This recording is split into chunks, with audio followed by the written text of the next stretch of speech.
അസ്സലാമു അലൈക്കും. ജഹറയുടെ പൂന്തോട്ടം. ജഹറ മോൾ സ്കൂൾ വിട്ട് വീട്ടിലെത്തി. വസ്ത്രം മാറി. ഉമ്മയോടൊപ്പം അടുക്കളയിൽ നിന്ന് ചായ കുടിച്ചു.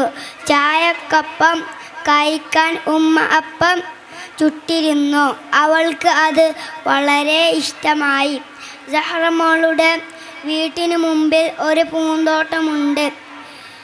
പൂന്തോട്ടത്തിൽ ധാരാളം ചെടികളുണ്ട്. എല്ലാ ചെടികളിലും പൂക്കൾ വിരിഞ്ഞു നിൽക്കുന്നു. പല പല നിറങ്ങളിലുള്ള പൂക്കൾ, സുഗന്ധമുള്ള പൂക്കൾ. പൂമ്പാറ്റകളും തുമ്പികളും പൂക്കളെ വട്ടമിട്ട് ചുറ്റി പറക്കുന്നു. ജഹറമോൾ അത് നോക്കി നിന്നു. അവളുടെ മനസ്സിൽ സന്തോഷം നിറഞ്ഞു.